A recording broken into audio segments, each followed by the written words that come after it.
Hello Chattanooga, here's a quick look at today's top stories. First of all, United Auto Workers was slammed at a forum on labor organization efforts at Chattanooga's Volkswagen factory. The plant's former head of manufacturing, Don Jackson, said he wasn't sure what a union could improve at the factory. He claimed the UAW would drive a wedge between management and employees, and even take employees out of the picture. UAW officials say they intentionally stayed away from the meeting because they didn't want any trouble. Still, a UAW official we spoke with said Southern auto plants that have unions have seen plenty of investment and new jobs, and that some people just don't want the workers to have a voice. But critics say union rules require having more people than needed to produce cars, which hurts a company's ability to compete, and that the UAW has lost a lot of members and needs Chattanooga more than Chattanooga needs it. 17 people are in the hospital after a bus full of student campers crashed in Murray County Wednesday night. The group from Missouri were heading to Fort Mountain Retreat in Chatsworth when the bus driver lost control and crashed.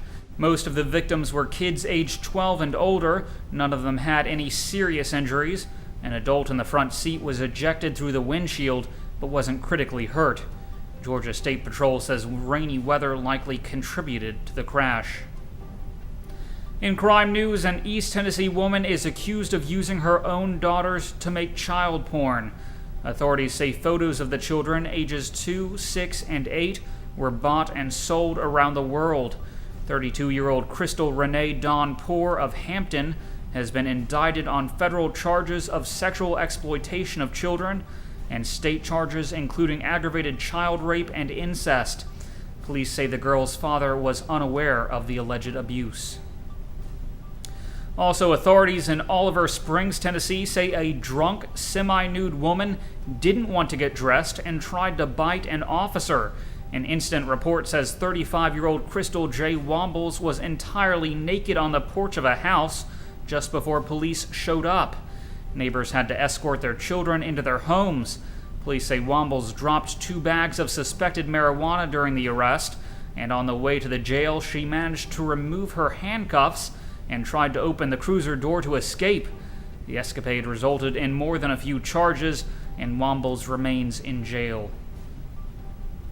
A babysitter has been added to the TBI's top 10 most wanted list.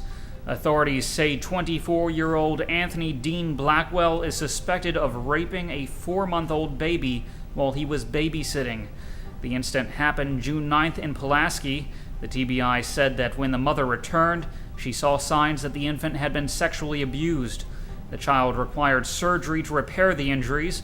There's a $1,000 reward for details leading to Blackwell's arrest.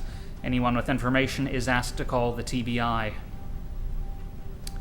Hamilton County Circuit Court Clerk Paula Thompson says she won't be seeking re-election. Thompson says she plans to retire when her term ends in August 2014.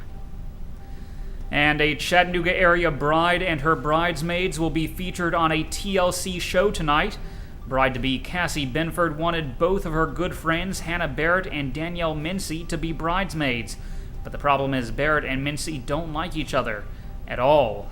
Then there's a third bridesmaid, Justin MacArthur, a young man with a strong opinion of his own. If it sounds like the makings of a reality show, the folks at TLC thought so as well. The 4 will be featured on tonight's episode of Say Yes to the Dress Bridesmaids at 9 p.m. And after playing softball for 13 years, Courtney Branson gets to put her skills to the test with ice cream. The assistant manager at Cold Stone in Chattanooga is one of 12 national finalists competing in the first ever Creamery Cup. Take a look. We do a lot of throwing of ice cream here, so I already have hand-eye coordination and everything, so just picked up on it really fast, and I really enjoy throwing ice cream.